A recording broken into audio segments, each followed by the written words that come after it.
Yeah. Okay. Hendry first. Okay. Basically, I'm in charge in the R&D PM for the motherboard based on the channel motherboard products. So my internal job function inside MSI is talking to BIOS team, FAE team, and internally PM, doing coordination and communication about spec featuring, and works with the platform leader. For example, I talk to X299 PM or X570 PM about anything related to the spec, featuring, fine tuning, everything. Oh, awesome. Yeah. Okay. Hello. Manny? Yeah, hello, this is Manny. My function is mostly for testing, like overclock testing, stress test, and performance related. Yeah, that's what I do in MSI. You must have a fun job. Yes, try to overclock everything. I like it. I like it. So let's start off with something pretty easy. In your experience, obviously you guys have been doing this for some time now. Motherboards and designs have changed considerably, with processors integrating functions that used to be relegated to the South Bridge. So that's obviously allowed motherboards to change considerably with their design. How do you feel that your approach to design has evolved over the past several years? This is Hendry. From my perspective, that I think in the IC design, no matter it's Intel or AMD or anyone else, they're focusing on the how to do more inside the IC. For example, yeah, just like you said, a couple years ago, like 10 years ago, there's a CPU, North Bridge, South Bridge, and any other minor IC on the motherboard. So what they doing now today, they are put everything inside one IC as possible as they can, right?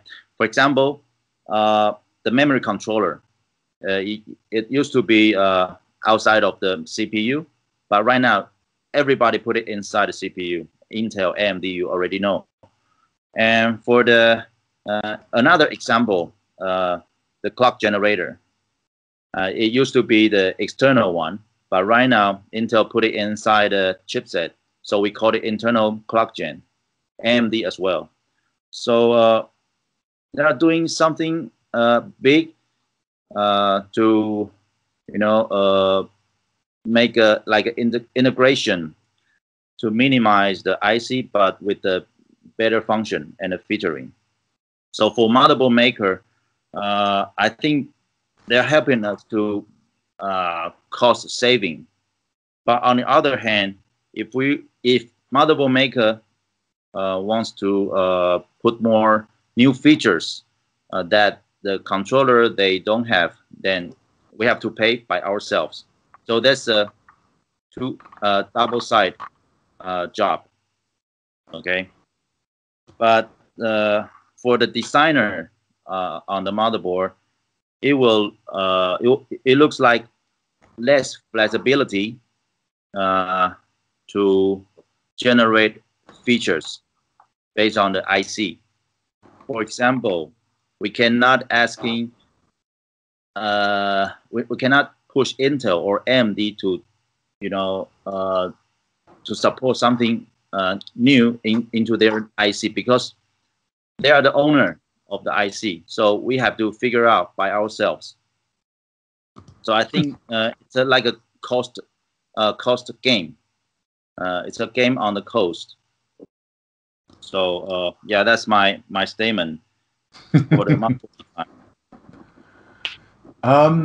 So one of the ways, obviously, that higher-end motherboards motherboards distinguish themselves is the actual layout of memory. So Can you guys explain, because there are three popular types of memory, daisy chain, topology, can you explain what the differences are and the benefits of each of the three? Paul, do you receive my two-page slide? I did. I have it. Yeah. Let's look at the first one. The first slide is the basic concept of these two designs. The first one is called daisy chain. And as you can see, the green line is memory trace, electrical trace. And as the graph shows, it connects to one of the DIMMs and then connect to the other. This is an example of a dual channel system like Z390, and each channel supports two DIMM. So totally, you will see four DIMMs slots on the motherboard. So the daisy chain connects to, take this one for example, connect to DIMM A1 and then connect to DIMM A2. So the length of DIMM A1 and A2 is different. The length of DIMM A2 is longer than the DIMM A1. But the same situation applies to channel B. As you can see, channel B2 is, the length of B2 is longer than B1. And on the other side, daisy chain, T topology has a totally different concept. The purpose of T topology is to make the length, the trace length of A1 and A2 the same. So as you can see on the right side of the slide, the length of A1 and A2 is almost the same. So what's the difference? For daisy chain, the signal between A1 and A2, for example, is larger than T topology. So there's a gap between A1 and A2. The gap is bigger for daisy chain, and for T topology, the gap is much smaller. So, what this impacts on your real life use of a motherboard? If you are using two DIMMs only, so this means only two DIMM slots are populated. Normally, we put one DIMM on channel A and the other on channel B. So for real tests, if you are using only two DIMM system, your memory is stronger than T topology. But on the other side, for T topology, the advantage is if you populated all the DIMM slots, for example, you installed four DIMMs on your system, then your memory will be stronger with four DIMMs on a daisy chain. So that's the advantage of T topology. So put it simple. If you only use two DIMMs, the daisy chain is stronger. But if you are using four DIMMs, T topology is stronger. So why we change from T topology to daisy chain from Z390 on? That is because, according to our survey, most users only installed two DIMMs or one DIMM. So we want to make our motherboard behave stronger. So that's the decision we make. But how hardware design is important, the layout is important, but BIOS tuning is another job. You can minimize the difference between daisy chain and T topology by BIOS tuning. So as you can see, from the beginning of Z390 platform to now, MSI motherboards, we have performance and memory. I mean, for DIMM memory is much stronger than several months ago. So the gap between, or the difference between daisy chain or T topology can be minimized by BIOS tuning. So if you are using only one DIMM or two DIMMs, it's better choice. Daisy chain is better choice. Yeah, that's the basic concept of these two designs. So with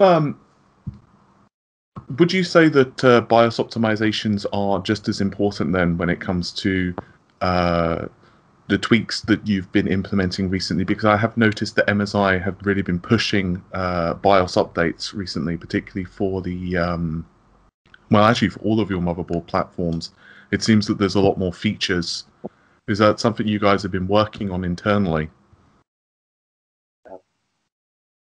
And you know, when we really decide to adopt daisy chain, we have done several experiments. We make different layout motherboards, and then we start to tuning memory and compare which one is better. Also, in order to the in addition to the hardware side, you know, we have to control the PCB, the interference, and so many things. And then we have the PCB, and then we start to compare. We overclock our memory and do stress tests and to see what's the difference between different layouts and even different PCBs. You know, PCBs from different batches or from different PCB makers are different, even though they have the same design, the same layout, all the parameters. But the results, the finish of the PCB still differs. So we have to do many tests. It takes a lot of time to compare the difference between PCB makers and different layouts. Okay, so that's why we choose daisy chain, or maybe next time we will choose T topology in the future. This is not, you know, we don't know about the future. Maybe we will find for certain system T topology is better, but so far we found daisy chain is better than T topology for 2 DIMMs system. Modern motherboards have obviously the standard 24-pin and 8-pin power connectors.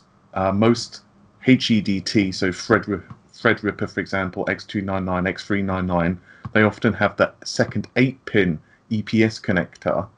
But it seems to be more common recently that Z390 boards, for example, which are focused on higher end performance, are adding an additional 8-pin power connector for the CPU. So from the perspective of a designer, why add the additional 8-pin power connector? Okay, this is Hendry. We add more EPS connector for several reasons. But from first one, from marketing side, you know, this is like a competition in the channel motherboard. So, you know, what if Asus Gigabyte, they do the same thing, we do the same thing, right? So like a competition. But for the technical concern, we have 3 different ideas. The first one, of course, obviously, we're trying to make sure that the power drawing stable through couples of the EPS connector, 1 or 2, even 3. You know, we got a model X299 have a 3 EPS connector, so that's the reason why we put the 3. The second, we're trying to prevent the overheat. If the end user there they got a bad luck to buy a bad quality PSU power supply because the wire inside the EPS cable could be aluminum. So that's a very risky when the power drawing is getting higher. Okay, so we're trying to prevent this kind of risk. The third one, when trying to lowering the temperature of the wire. So that's the same concern. So we're trying to spread the risk by this kind of idea. Okay, but be honest, 1 or 2 is already good enough for the current platforms. Yes. So I suppose now we're on the subject of power delivery. Without any question, one of the popular things I get asked by viewers whenever reviewing any motherboard is how many phases does it have? And on higher performance platforms, for example, i9-9900K, Threadripper, more phases provides cleaner power delivery to the processor, which is really important, obviously, when overclocking. But can you provide a technical explanation from the perspective of a board designer of the function of power delivery, and also what factors you need to take into consideration, for example, on smaller motherboards? Yeah, okay. When we design in the power delivery, we call it VRM design. So the VRM design is always related to the CPU spec. And for the modern CPU from Intel and AMD, mostly they can separate into overclocking or non-overclocking. So obviously, overclocking CPU is the worst case. So we always plan VRM design based on the K SKU or the X SKU from AMD. So our idea is to support the overclocking capability from the Intel or AMD spec. For example, Intel Turbo Boost. We have to make sure the Turbo Boost runs well based on our VRM design. So we put 10 or 12 phases on our high-end motherboard to support including 99K, 97, 96K to running well. But for the products segmentation concern, other models with the 8 phases, we're more focusing on the non-K or even the entry K SKU CPU. So we have to separate the different segment to apply the proper VRM design on different boards. So from my idea, it's like a game with the market. Probably you can help us to educate end users to buy their motherboard, but they have to figure out the purpose, their goal to build this PC. For example, they buy 99K. Probably they also need a very good motherboard, like our Godlike or Asus ROG. The same reason to run proper like overclocking based on the good VRM design. Okay, so it's a kind of a logic, not like from my experience. There's some system builder, they buy H110 motherboard, but they also buy K SKU CPU. It's a kind of they're trying to save more money from motherboard side, and the money they can buy a better GPU or better CPU, but it's not make sense. So through your channel, I think this is a good opportunity to educate end user or system builder. Don't do something stupid like this. It's actually amazing how many people who will buy, like as you said, high-end processor, put all their money into a graphics card, but then the motherboard is super old. They'll get even an old one from their friend if they can, and then they'll get, you know, like an old, like a really cheap power supply, and then it's really just ridiculous, and you know the system will start crashing and it's just not good. Yeah, and it also a bad luck to the motherboard maker, because end user or system builder, they always complain if they found the system keep crashing or unstable, they call to MSI, hey, what's happened to my motherboard? So, but you know, it's an awkward situation. I mean, it must be worse now as well, because obviously Ryzen processors launched back in 2017, and then they essentially started a core war, for lack of a better term, with Intel, and then obviously Intel released the 6-core Coffee Lake, and now we've got the 9 series with 8 cores. So that's pushing up the number of processor cores in the mainstream to 8 cores, and now each of them are trying to push the clock speed as high as possible. So it must be an absolute nightmare designing boards, particularly on the lower end side as well, such as, let's say, even the B450s and even Threadripper as well. I mean, obviously AMD updated the Threadripper lineup now to 32 cores, 64 threads, which is a lot of threads, a lot of cores. So if you had an older motherboard, an older X399, I can imagine some vendors didn't even guess that AMD were going to do that. So there must have been like power delivery problems. It just must have been crazy. Yeah, of course. For example, last 2 years, MSI insist to provide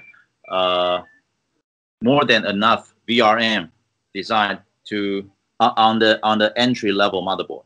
For example, what is that? H310 or even H110 or the A320 from AMD, because we want to provide a stable system, but that means our cost or the motherboard price could be slightly higher than the competitors. But some of the media they're thinking in different way. Why those entry motherboard should do such good VRM design? For example, 6 phases on the A320 board, but some SI system builder they are suffer on the cost and the pricing, so they complain to us. But when they using our competitors' boards with the less VRM, less phases, they also suffer from the quality issue. So it's like a how can we change the concept of the platform when we choosing any parts, including CPU and the motherboards? Yeah, still a long way to go. From my understanding as well, AMD handles memory certification really differently to that of Intel. From what I remember with Intel, it allows vendors such as yourselves and Asus or whomever to optimize and tweak memory compatibility. But AMD are more like a black box. So can you explain the challenges of AMD's decision from your perspective as a motherboard creator, and also the pros and cons of both approaches from Intel and AMD? Okay, first of all, as you know, right now Intel is quite open compared to AMD on the CPU microcode or the RC code that we can modify by ourselves. But according to the source from Intel guy, in the next several years, they're going to be just like AMD doing right now. So there will be another black box for the Intel. Okay, so for motherboard, black box or not, it's all about how to management how to manage the microcode or the RC code or the memory control by motherboard maker. Okay, so for AMD, the black box they controlled is trying to unify the situation, especially for the OEM like HP, Dell, Lenovo. They're shipping all the platform to those OEMs, and they trying to minimize the how to say, the critical situations, so they can control by themselves. Okay, every OEM are facing the same issues, facing the same problems, so AMD can deal with it at the same level, at the same situation. So it's about the management. Okay, so yes, we got a source code from Intel. It's easy for us to, you know, modify what we want. We can modify for our new features. For example, the XMP, we have our own profile, our own solution. So that's why we can always reach the highest records based on the XMP solution. So that's the benefit. But in the next few years, I think the situation will be much different. But speaking of AMD, Yeah. we've got currently the 400 series from AMD, so Ryzen 2000, and Threadripper 2000/X399 is available to HEDT. AMD have done a lot with their BIOSes. I actually had an X370 motherboard from a vendor whom I won't name, a competitor of yours, and the system would literally hard lock if I tried to run memory past like 2133 megahertz until various BIOS revisions later. Then it improved things. So I suppose what I'm getting at is, what's your opinion with how AMD have improved working with vendors over the past year or two? And you know, do you feel that they've kind of gotten things smoother? It's the AGISA, AMD AGISA is getting better, but truly speaking, still a lot to improve, especially about the memory. That's because of the different post sequence or post procedure between Intel and AMD. Take AMD for example. There's a processor inside a processor. The processor is called PSP, Platform Security Processor. It's like a CPU and AMD CPU. So what does this processor do? It's about security. So AMD doesn't allow us to touch it or access it. We don't have the source code. And you know, AMD's post sequence is different from Intel. For Intel, you know, our BIOS, motherboard BIOS, can take over from the initialize. This means in the beginning, when you press the power button on the motherboard, our BIOS can take over all the post procedure. But on AMD side, we cannot. PSP the post will start with PSP, and after PSP finishes, then motherboard BIOS takes over. So for memory, it's very important that at the beginning of the post, we need some voltages to, you know, to apply according to our need. But we cannot do this because we have to wait PSP finishes. Then we can apply the voltage we want. So for memory tuning, it's much difficult on AMD platform than Intel. So how can we solve this kind of problem? We have to co-work with AMD engineer, BIOS engineer, who is in charge of the memory related functions and PSP. So we have tell this guy, he's based in Taiwan, so it's not annoying to communicate with him. But every time we want to change something or we find something that would be helpful to optimize the memory, we have to call this guy and told him, hey, please add something we want onto the PSP. And then he will release and test GISA to us, and we can test, you know, with the new GISA to find if our solution really works or not. If it works, that's good. So the GISA continues.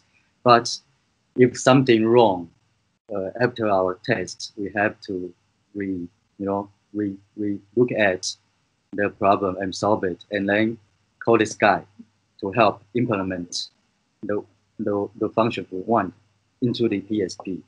So for Intel platform, it's much easier to optimize the memory because Intel BIOS or their reference code provides you everything you want, every settings you want. You can try everything. But on AMD platform, no. PSP is no. You cannot access PSP, so you cannot do what you want unless AMD want to open that settings to motherboard makers. Do you think they ever will do that, or do you think it's going to continue how it is? Yeah, I think for the reason of security. In fact, AMD has similar processors. It's called ME, an Intel platform. But the main difference, the key difference is the post sequence. You know, we can take it, as I just mentioned, we can take it over from the beginning on Intel side, an Intel platform, but for an AMD platform, we cannot do that.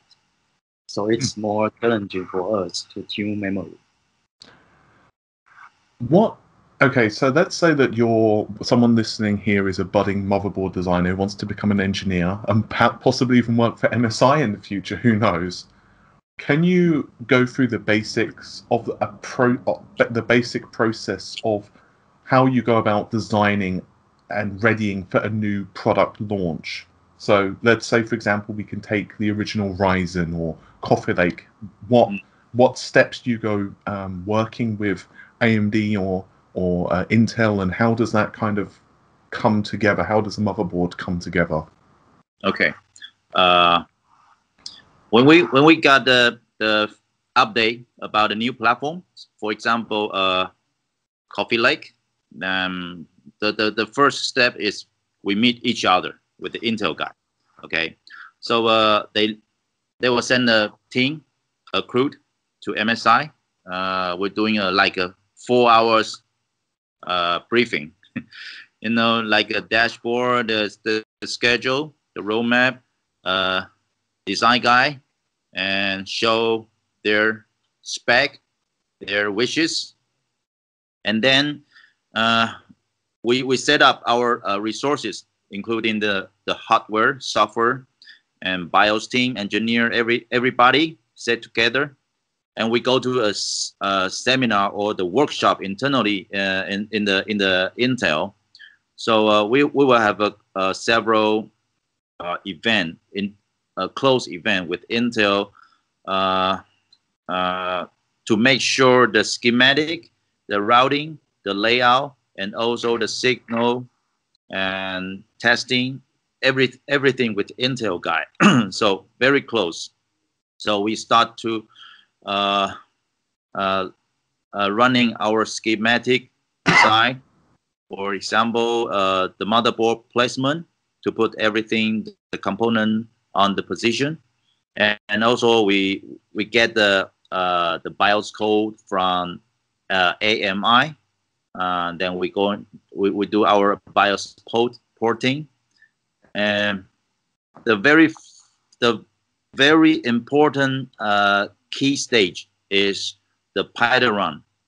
The first pilot run in our factory in China, Shenzhen.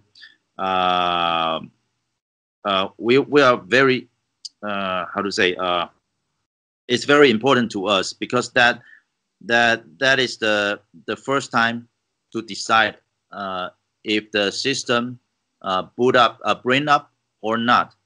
Okay, so whenever the first pilot run begins, MSI and Intel, we both feel nervous. Feel nervous, but so far everything's fine. Okay, so couple round like this, we will set up several pilot run to improving something like a schematic, or we have spec changes. We will implement to the next revision of the PCB. So normally we will have a 2 to 3 times pilot run before production. Okay, so at the same time, our marketing team to create the slogan, the marketing thing, or some material ready to be published on the same day when production. Okay, so that's the rough situation when we kick off one platform like Coffee Lake. Okay. How does the community feedback and requests factor into the design of products? Several channels. We deployed a different team in the headquarters and our local offices, just like Cynthia. They talk to medias like you, influencers. They get feedback, and they're not just saying hello, but different teams, they have a different function. For example, we have we don't have an official name of the team, but we works like a media team. So we search a lot of information from the forums or the direct contact with the editors. Even for me, I contact with our customer, including e-tailer, system builder, or even the disti. Okay, they feedback me with tons of the information, like a spec, like the quality of the BIOS, or even the mechanical issue or the production issue when they are building the system. Okay, through or we have FAE it's a technical support team. Normally they just live in the forums, you know. Every threads, every topics on the forum, they grab that and back into the internal discussion. So, you know, just like several channels to get the feedback. So the data is every day is like hell. Like yeah, hell. not just like.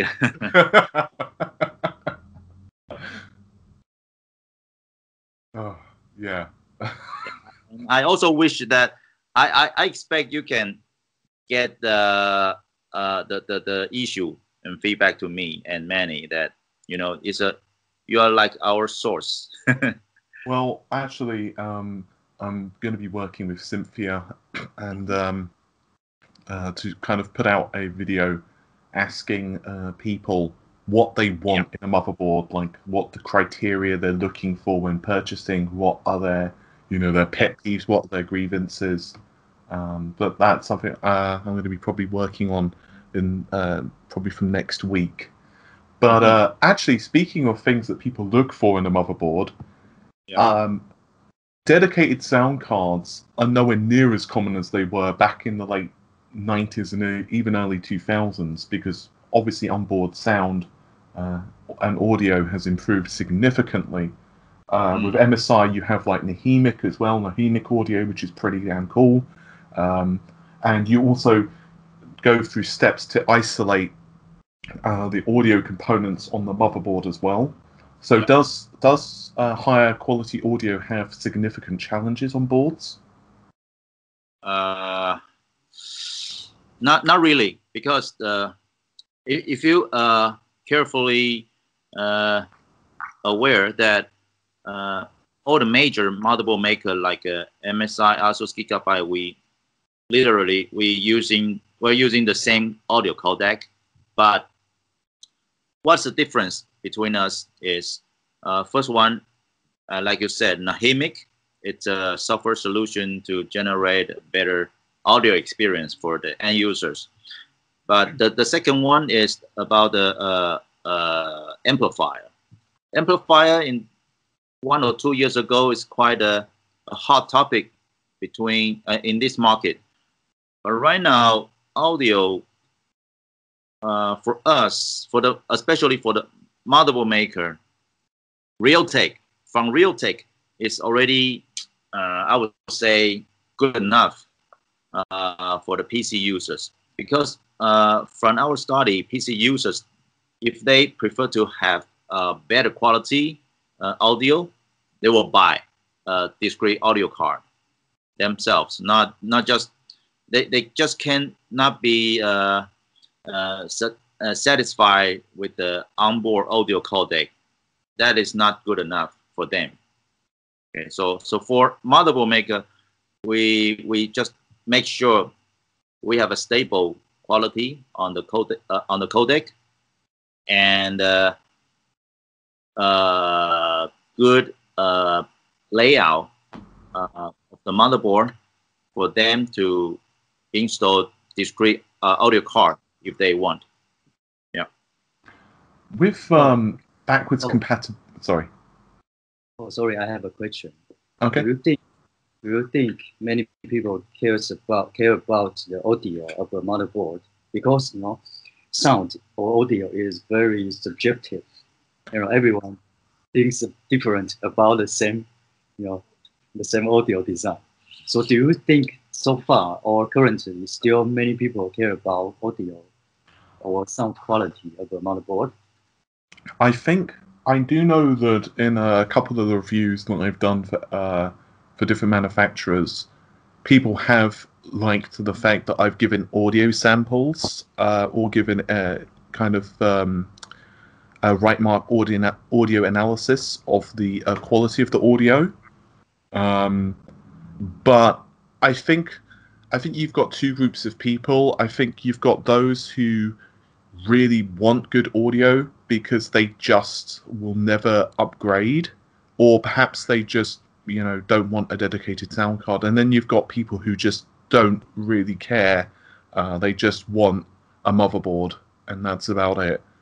But what I can do, it'll actually be quite interesting. I can create a poll, and I'll link it in the description of the video, and you guys can check out what happens, so people can answer it themselves. Viewers can answer it themselves.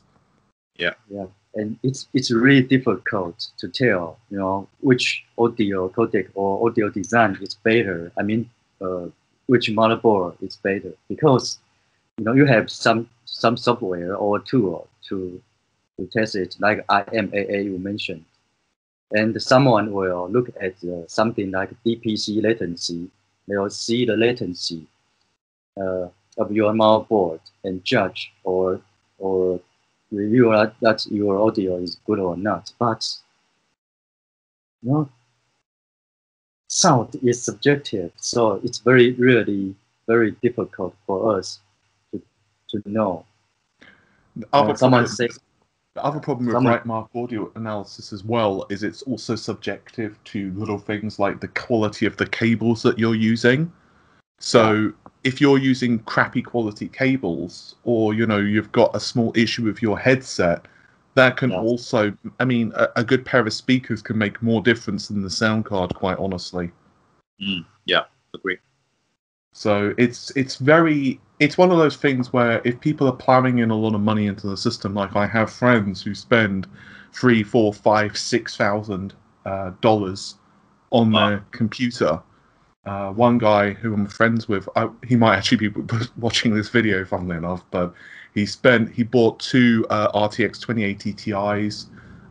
He's got a 9900K. He's got like all of this stuff, and so he bought a dedicated sound card just because it was part of his gaming experience and he wanted it. but he's also got the audio set up for it as well. So it's kind of like mix and match. Yeah. Lucky guy. Yeah, pretty much. Speaking of AMD though, backwards compatibility is one of the biggest requests end users have regarding motherboards and processors. There are people, for example, who really did not want to give up their 300 series boards. We actually did a test with the 2700X running on a 300 series board, and we also did a test with a 1700X running on an X470 board. So what are the technical difficulties that this leaves for engineers for either AMD's Ryzen processors or Intel's various processors when they are forwards and backwards compatible? What are the things that you need to be concerned with? Let's talk about Intel first. Okay, Intel make the rule how to separate generation by different socket or the measurement engine. So it's quite clear for motherboard maker to decide the generation we want to support. Okay, so for Intel, I don't think it's an issue over there, but for AMD, especially for the AM4 platform, in the beginning, 2016, AMD claimed they will continue AM4 platform and the socket for the next 5 years. Okay, we respect that, but from there, the most challenging part is the BIOS. Okay, you mentioned that the black box that we cannot touch. So based on their AGISA code structure, they are not the structure is not so friendly. Every time they release new CPU like Summit Ridge, Pinnacle Ridge, Picasso, Matisse, and later on, I believe there will be a Rhino in the second half this year. So it's like a stack, one by one, and it will fill up the BIOS SPI ROM. Normally, we're using 16 megabytes, but from their structure, we need 32. Okay, so that is the more challenge to on the BIOS part. And of course, in the channel consumer market, we have to consider that what's the trend of the market towards 4. For example, when people buying X570 boards, ideally they will choose the Ryzen 3000, right? But we have to, and also AMD asking us to backward compatible with the older generation CPU like the Pinnacle Ridge or Ryzen 1000 series. But for BIOS porting, it's like I say, it's a challenge. We have to put more AGISA code or other code module into very limited SPI ROM space. So I would say BIOS, it's the most challenging part. So with PCIe 4, it's running really behind schedule right now. PCIe 5 actually is scheduled to release like a year afterwards, I think. And DDR5 as well. I believe that it's been formalized now as a standard, so I think it's this year. The RAM's going to start being produced, and I think it's like next year it's going to launch. What are the standards of? What are the challenges of these new standards as they're so close to launch, particularly with established products such as the 500 series boards? You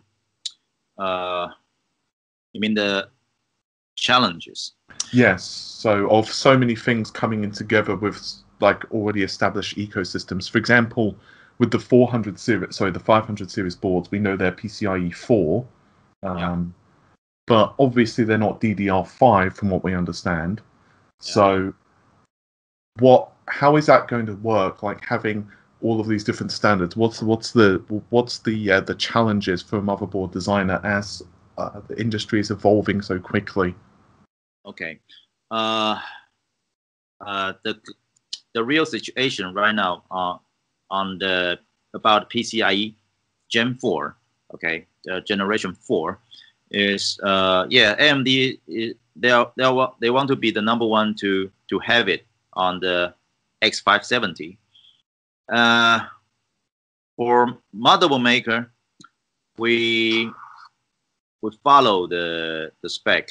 Okay, so definitely we will have a PCIe 4 on the motherboard. Okay, no matter it's for the graphics card or the ecosystem like the peripherals, but motherboard design is motherboard design. Yeah, we can have it, but the real challenge is about the device. Okay, we check a lot of our partner, including Samsung, Phison, or even Intel. The device plan like M.2 SSD, they are quite conservative because, as you may understand, that in the CES, Phison they just have a live demo their Gen 4 controller for the SSD. So until now, they're still conservative. So I think it's just like for AMD's PCIe Gen 4 is like a marketing. It's like a statement. Hey, I can do that before ahead of Intel. So when we considering PCIe Gen 4, we can make it on our motherboard just like a spec check. Yeah, we have it. But for the market, for the end user, they care about I cannot buy any Gen 4 peripherals or devices on the market. So why should I have the motherboard with the Gen 4 support? Okay, so for especially for the consumer channel market motherboard, because we are so flexible, so sometimes it's also a challenge to us. We have to have it, no matter devices exist or not. Yeah, it's a competition. Apparently Navi is coming, but it's still not clear. I think actually Navi does support PCIe 4, but that got delayed horribly anyway. So it's going to be like, for quite a while, as you said, there is going to be no products which really do support PCIe 4. Yeah, with overclocking, which is also very popular right now, obviously. It's always been very popular. I mean, you know, hands up if you remember the days of Celeron 300As. But AMD do give you more freedom to overclock their processors than Intel, unless you buy like the K series. Obviously, any AMD processor technically can be overclocked, but obviously the X versions are just better at it. But you guys, MSI, have options for either automatic overclocking, which raises the turbo across all cores, enhanced turbo, or a lot of your boards also have dials, for lack of a better term, which can raise multipliers / increase voltages or do whatever is required. So how does this actually function, and how were the relevant speeds determined?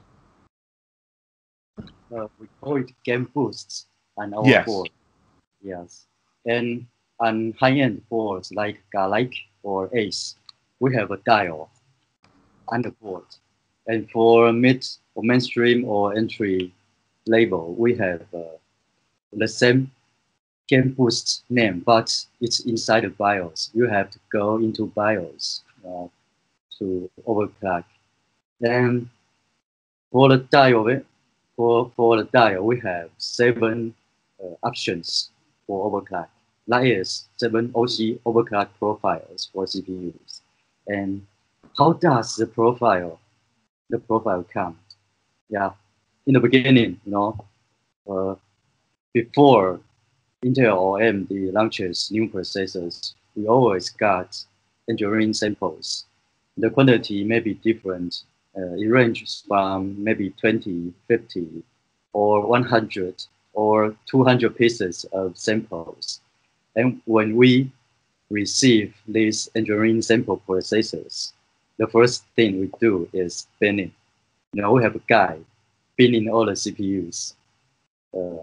From the early engineering sample to the qualified, we call it the QS samples. And then after you bin, binning means you overclock those CPUs to certain frequency and see how high the voltage it needs for stable overclock. So after maybe several hundreds of spinnings, we got the data. We will know the overclock capability of each processors. For example, how many percentage of the samples we have is good or is bad. So we based on this kind of data to decide the frequency and the voltages. But normally we are conservative about the voltages. This is because we don't want our users, use our game boost profile too, and it cannot boot.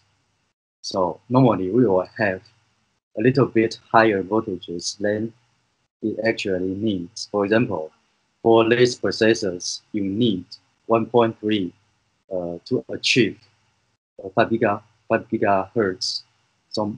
So usually we will have it's a little more. For example, 1.32 volts to make sure that we can boot with this processor. So that's the data. That's data for our settings. And in addition to game boost, we also have done many automatic optimizations for overclock, such like long-line calibration, the power limit, the current limit on Intel platform, or overdrive on AMD platform. We have done many tests, and then we will come out optimization settings for overclocking. But I have to say that such overclocking options we don't guarantee or promise it's stable, because no one can guarantee that overclocking is stable. No. So we wish to make overclock as easy as possible. So we have done many automatic rules for our BIOS or our game boost. But we encourage our users always to try to find the best balance between your frequency and your GPU voltage. Yeah, that's fun. That's fun, overclocking. That's fun for overclocking. If you just follow our rule, it's not fun. You have to start yourself and crash several times. Like overclocking. Do you guys have any internal numbers or any guesses of the percentage of users who buy like higher end boards who actually overclock? Yeah, I think yes. So in addition, we've been processors, we also been motherboards. Especially for memory. Different motherboards have different PCB. Maybe the PCB is different. So if we want over our memory extremely, push it to the extreme, we have to find the PCB that has best quality of this line.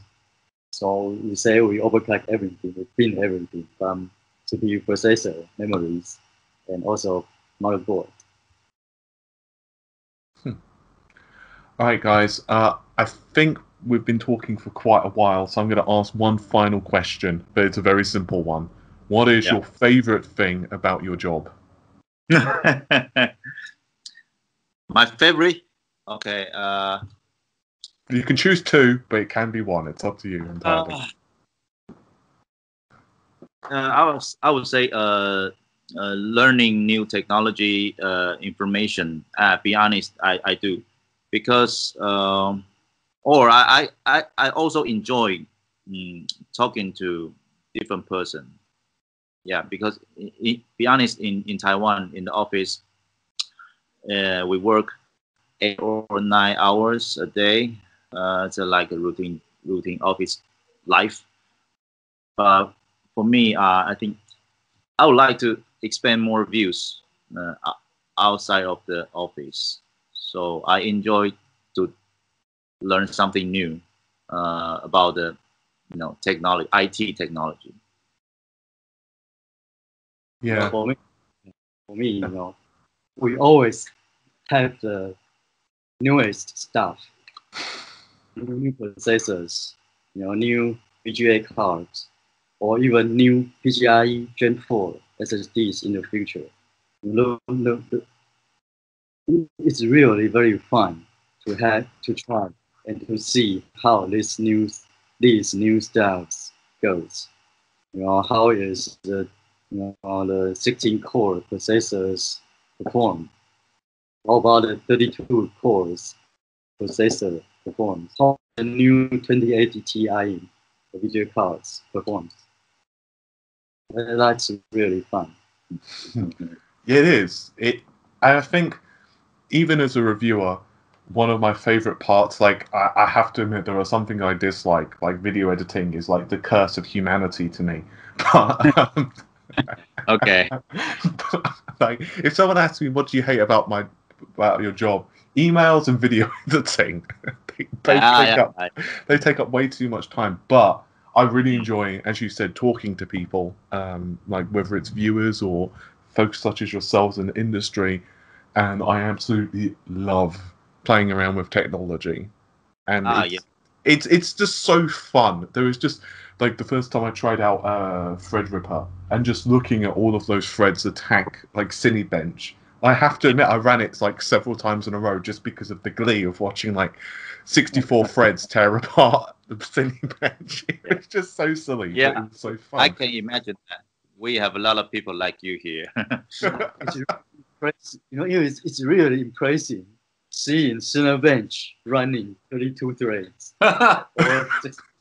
It seems like you're watching the Cinebench running, and it cures something inside of you. It's kind of bad because there was a part of me that there was for a while there I wasn't playing games, I was doing like benchmarks, and so I was running like games just to basically run a benchmark. You just realize, okay, I haven't actually played a video game in like 2 months, but I know the Rise of the Tomb Raider benchmark really well. Yeah, true. It's true. And it's also fun to see Cinebench running also 2 or 4 threads. How come there's only four threads? Yeah. So slow. It's so slow. There was a while ago I did this this project where I took an 8700K and basically I was messing around with how the performance would scale down to just a single core on a single thread. So I had like a 1080 Ti, and I was running games with just like one processor core, one thread, and it was like there was this part of me that just enjoyed it way too much. I was playing Doom 2016 with like one processor core and no hyperthreading enabled, and it was just so ridiculous that you're still getting like 60 frames a second at 1080p from a GTX 1080 Ti with one core of an 8700K. Yeah, that's different fun.